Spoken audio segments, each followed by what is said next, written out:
오늘은 복이 무엇인가 하는 것을 깨닫게 될 것이고, 또 복을 주시는 주인이 누구신가 하는 것을 창세기 27장에서 그 내용을 살펴볼 수 있습니다.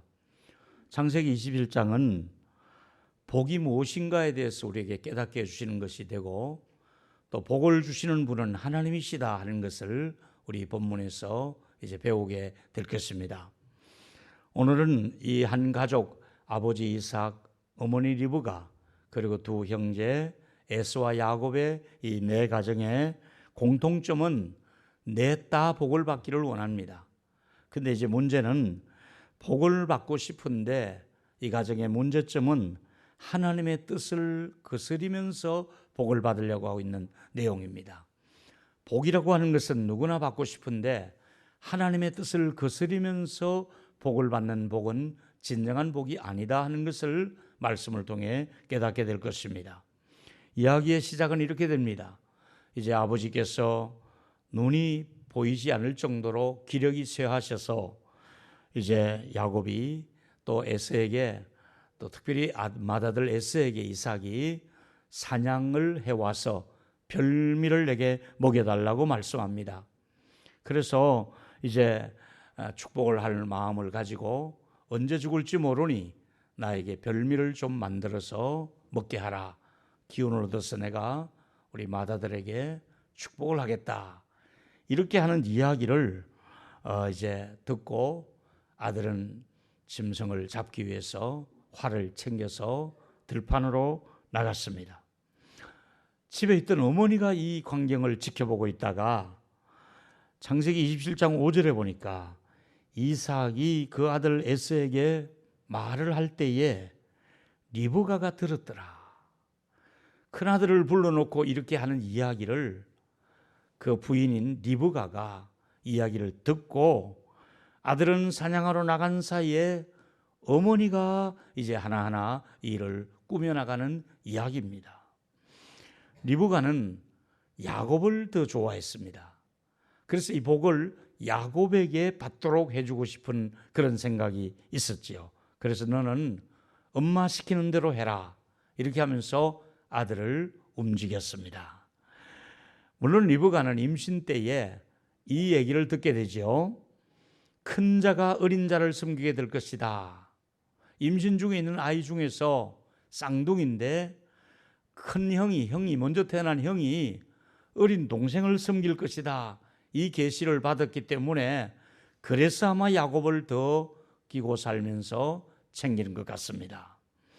창세기 27장 9절에 보니까 이제 염소떼 중에서 2마리를 새끼 그 염소떼를 얼른 끌고 와라. 내가 너희 아버지가 좋아하는 별미를 내가 양념을 잘해서 만들어서 드시게 할 테니까 그렇게 하라. 이렇게 말을 합니다. 그래서 그 아버지께서 그것을 드시고 너 아버지 죽기 전에 너를 축복하기를 원한다. 전부 어머니가 모든 것을 뒤에서 조정하고 있습니다. 이제 장남인 에스가 받을 축복을 야곱에게 돌려놓는 과정입니다. 그래서 27장 11절에 보니까 야곱이 그 어머니 리브가에게 하는 얘기가, 형님은 온몸에 털이 많지 않습니까? 나는 같은 형제지만은 몸에 털이 없고 형은 털이 많은데 그거 어떻게 하려고 그럽니까? 내가 그러다가는 아버지에게 내가 정말 혼이 나는 거 아니겠습니까? 복은 그냥 오히려 저주받으면 어떡합니까? 이랬더니 이제 이 야곱은 처음에는 팥죽으로 형을 속였는데 이번에는 아버지까지 속인다는 것은 부담스러운 일이고 좀 두렵기도 하고 또 좀 마음이 그렇게 넉넉하게 허락되지 않는 일이었습니다. 그래서 이 리브가는 일단은 추진하면서 밀어붙이고 보자는 거예요. 나중 일은 걱정하지 말고 내가 책임질 테니까 일단 어머니로서는 밀어붙이고 보자는 거예요. 하나님의 뜻은 나중이고 일단은 복은 네가 먼저 받아야 된다는 거예요. 그러면서 이 엄마가 밀어붙이기 시작하는 거예요. 그 다음에 어떻게 됐습니까? 하나님의 계획은 다 있어요. 이렇게 하지 않아도 하나님이 야곱에게 주실 분복이 있고 에서에게 주실 분복이 있거든요. 하나님은 정확한 인도와 섭리의 시간표가 있는 거예요. 그런데 하나님의 시간표와 섭리를 어기고 지금 그냥 밀어붙이고 있는 거예요. 여러분, 여기서 누구든지 이렇게 집착을 하게 되면은 성령님보다도 자기 생각을 앞세우게 되고 결국은 자기 의지를 가지고 하나님의 뜻을 무시하고 자기 일을 끊임없이 고집부리며 그 길을 가는 거예요. 여기 문제점은 복을 받게 하고 싶은데 복을 주시는 하나님을 무시하는 행동을 하고 있는 거예요. 우리가 다 복을 받고 싶은데 문제는 우리가 복을 주시는 하나님을 무시하는 행동을 하면서 복은 받고 싶어 하는 사람들이 아닌가. 바로 저와 여러분의 문제점이 바로 이런 것들이잖아요. 하나님을 무시하면서도 내 욕심대로 이루어졌으면 좋겠다. 그리고 하나님의 뜻을 이루기보다는 내 욕심대로 꼭 되기를 원하는 이런 우리의 욕심이 우리 속에 자리 잡고 있는 거예요. 그래서 아무리 내 생각이 잘못된 걸 알면서도 하나님의 인도하심을 따르지 않고 내 생각대로 가는 것은, 하나님의 인도하심이 없는 길은 그건 결코 좋은 길이 아니거든요. 오늘 첫 번째 드리고 싶은 말씀이 바로 이거예요. 하나님은 여전히 복의 주인이십니다. 우리 한번 다 따라했으면 좋겠습니다. 같이 여러분이 시작. 하나님이 복의 주인이십니다. 지금 아버지를 속이기 위해서 리브가가 철저하게 이제 꾸며가고 있습니다. 15절에 보니까 집안에 있는 맏아들의 에서의 옷을 가지고 와서 동생에게 그 옷을 입힙니다. 그리고 작은 아들 야곱에게 입힌 다음에 이 털이 없는 야곱을 위해서 아까 염소 잡을 때에 그 털을 잘 손질했다가 그 염소 털 가죽으로 매끈하게 만들어서 목 있는 부분에도 씌워서 딱 입혀버리고, 팔뚝에도 또 이렇게 잘 손질해서 가죽으로 끈을 단단히 묶어서 그 진짜 털이 많은 것으로 위장을 해서 그렇게 아들을 잘 다듬었습니다. 지금 야곱은 무엇 때문에 속여서라도 아버지 방에 들어가서, 또 리브가는 무엇 때문에 이렇게 하고 있죠? 복을 받으려고 하는 거잖아요. 그런데 여기 보니까 놓친 것이 뭐냐 하면 복은 받고 싶은데 속여서라도 복을 받겠다, 이건 아니라 이 말이지요. 그래서 정신없이 분주하게 음식을 만들면서, 그리고 또 그 양가죽을 잘 정리해가지고 형 오기 전에 분주하게 준비해가지고 온갖 준비를 다 하고 꾸며가지고 이제 아버지 방에 들어가게 하는 거예요. 여기 중요한 메시지는 복을 먼저 받으려고 하지 말고 복을 주시는 하나님 앞에 그분을 신뢰하고 그분을 가까이 하고 하나님과 교제를 먼저 해야 되는 거예요. 복이 중요한 것이 아니라 내가 하나님을 어떻게 섬기고 있는가, 이것이 더 중요한 내용이 되겠습니다.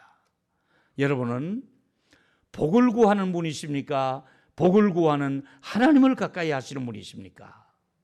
여러분들은 정말 여러분이 원하는 것이 목적이 되면 안 되고, 하나님을 이용해서도 안 되고, 예수 그리스도의 이름을 이용해서도 안 됩니다. 복을 주시는 하나님을 정말 기쁨으로 섬기는 것이 목적이잖아요.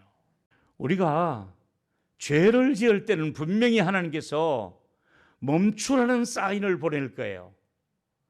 누구든지 우리가 죄를 짓고 있는 그 자리에 하나님이 그냥 계실 리가 없어요. 너 그러면 안 된다, 멈추라. 하나님의 음성이 들려질 거예요. 그런데 하나님은 지금 이삭의 입을 통해서 너 누구냐 이렇게 질문하시는 것처럼 하나님께서 저와 여러분들에게 너 왜 그러느냐 이렇게 질문하신다면 그 자리에서 바로 제가 잘못했습니다, 아버지. 제가 야곱입니다. 이 대답을 하나님은 듣고 싶어 하실 거예요. 그런데 어떻게 위기를 넘깁니까? 보니까 20절에 보니까 이삭이 그의 아들에게 이르되 네 아들아 네가 어떻게 속히 이렇게 짐승을 잡았느냐 이렇게 물으니까 이 야곱이 또 거짓말 하잖아요. 하나님이 순조롭게 이 짐승을 만나게, 아니 집에 있는 거 잡아놓고 하나님이 순조롭게 사냥하도록 이렇게 해줬다고 계속해서 속이며 거짓말로 나가고 있는 거예요. 여기서 또 하나 중요한 대목 중에 하나가 두 번째 얘기예요. 하나님은 돌아설 기회를 주시는 분이에요. 돌이킬 수 있는 기회를, 회개할 기회를 하나님이 주시는 거예요. 27장 21절에 보니까 이삭이 야곱에게 이르되 내 아들아 가까이 오라. 이제는 더 가까이 오라는 겁니다. 왜? 확인해 보려고. 네가 에서인지 아닌지 내가 너를 만져보리라. 이제 아버지가 눈이 어두우시니까 만져보겠다는 거예요. 자, 이럴 때 가까이 오라고 합니다. 이제 직접 만져보겠다는 겁니다. 아, 이 순간에 얼마나 야곱의 심장이 뛰겠습니까? 이거 들통나는 거 아니야? 이거 아버지한테 들키는 거 아니야? 이러다가 이거 저주받는 거 아니야? 얼마나 가슴이 쪼여오고 심장이 떨렸겠습니까? 여러분이 영적인 죄 짓는 자리에서 심장이 떨리지 않는 사람, 정말 아무렇지도 않게 죄를 짓는 사람, 한 번 죄를 짓고 두 번 짓고 세 번 짓고 나면 무디어져서 계속해서 반복적으로 그 죄를 짓고 그 죄가 아주 습관이 되는 사람, 이거 하나님이 원치 않는 자리입니다. 이렇게 살면 안 된다는 것을 말해주고 있습니다. 떨림이 올 때 멈추셔야 됩니다. 가책을 느낄 때, 성령이 깨닫게 해주실 때 내가 이래서는 안 된다 하고 돌아서야 되는 것이지요. 만져보기 전에 돌아서야 되는 것이지요. 이때 분위기는 22절에 보니까 야곱이 그 아버지 이삭에게 가까이 가니, 지금 떨면서 가까이 갑니다. 이삭이 만지며 하는 말씀이 분명히 음성은 야곱인데 손을 만져보니 에스로구나. 이 아버지는 속아 넘어갑니다. 지금 하나님께서 저와 여러분을 바라보시고, 이야, 넌 목사인 것 같은데 아닐 때가 많구나. 야, 너 껍데기는 장로인데, 권사인데, 안수집사인데 네 속에 장로다운 데가 없구나. 껍데기 뿐이구나. 너는 이름만 장로고 이름만 권사지 너는 여전히 속이고 있는 야곱이구나. 이러면서 여러분 27절에 보니까 쏘가 넘어가잖아요. 23절에 보니까 그 손이 형 에서의 손과 틀이 만화 같으므로 결국 아버지는 분별하지 못하고 축복을 하였더라. 여러분, 과연 하나님은 분별하지 못하실 분일까요? 우리가 믿는 하나님이 그 위장술에 쏘가 넘어가서 분별 못하고 복을 주시는 분일까요? 여러분이 하시는 일이 옳고 그름을 하나님이 분별 못하고 여러분에게 쏘을 하나님이신가요? 과연 우리가 하나님을 속이려고 하면 되겠는가? 아니거든요. 절대로 사람은 사람을 속일 수 있을지 몰라도 하나님은 여러분에게 속임당하지도 않고, 우리가 하나님을 속이려고 하면 큰 오류를 범하고 있는 것이지요. 어쨌거나 축복을 빕니다. 27절 이하에 보니까 먼저 아들을 끌어안고 볼에다가 입을 맞추고, 그 다음에 여호와의 주신 밭이다 이러면서 밭으로 비유해서 사람에게 어떤 복을 빌어줍니까?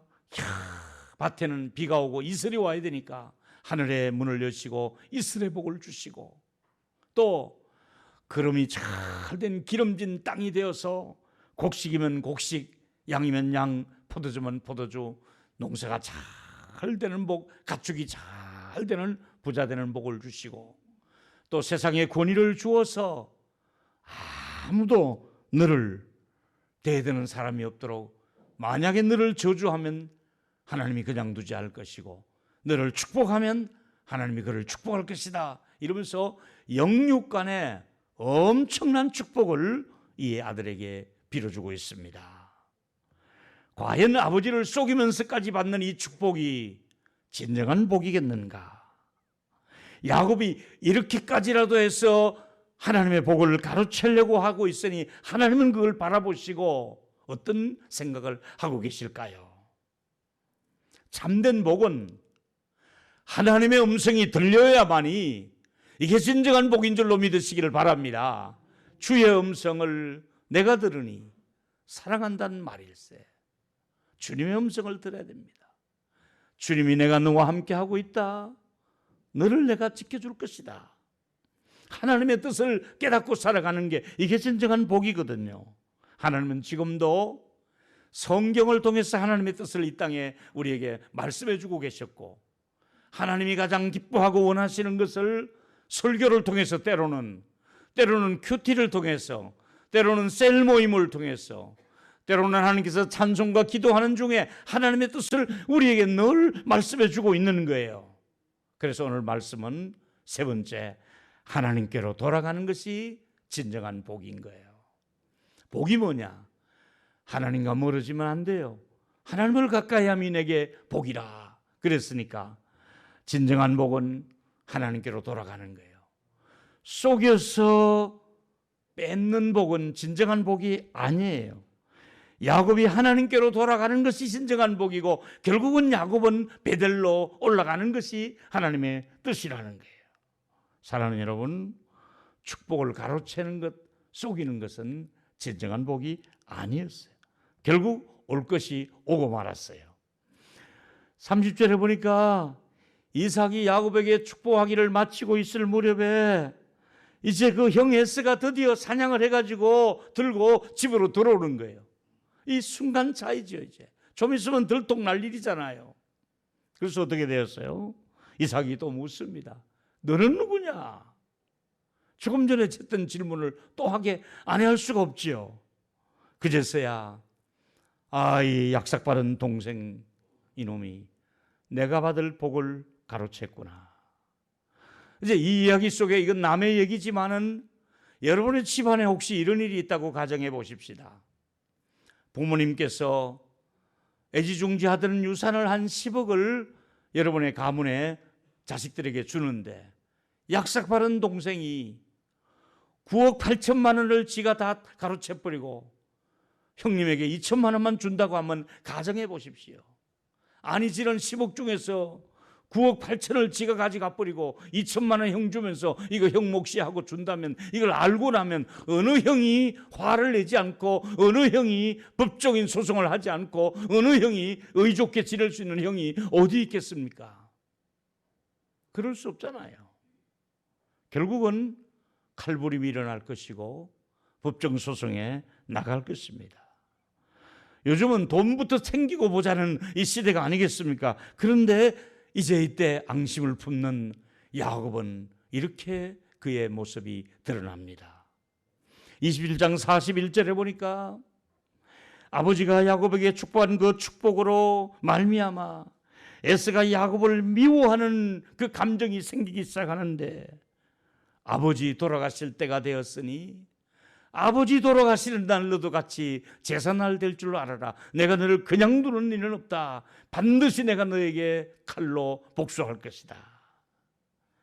이 이야기를 들었던 어머니는 작은 아들을 불러서 빨리 너의 형의 노가 지금 극도에 도달했으니 외삼촌 집으로 가라는 겁니다. 이때부터 이 에서와 또 야곱의 사이는 불안한 나날을 만나기만 해봐라. 내가 내 손에 죽는다. 또 야곱은 형 만나는 것이 껄끄럽습니다. 이래서 이제 어떻게 됩니까? 형의 낯을 피하여 도망하게 되는데, 하루아침에 이 리브가는 사실은 두 아들을 다 잃어버리게 되는 것이지요. 어느 맏아들이 어머니가 들어서 그렇게 했다는 것을 알고 나니까 그 맏아들 에스가 어머니를 좋아하겠습니까? 그리고 또 이 야곱은 그때 어머니 곁을 떠난 것이 20년 동안 어머니 얼굴을 보지 못하고, 어머니는 돌아가시고 고향에 돌아와 보시니 어머니의 모습을 볼 수 없는, 이게 어머니와의 마지막 시간이었습니다. 여러분, 리브가의 후회스러운 모습을 우리가 볼 수 있지 않습니까? 구약의 탕자를 야곱이라고 얘기합니다. 신약에 탕자가 있었던 것처럼 구약의 탕자는 야곱이다.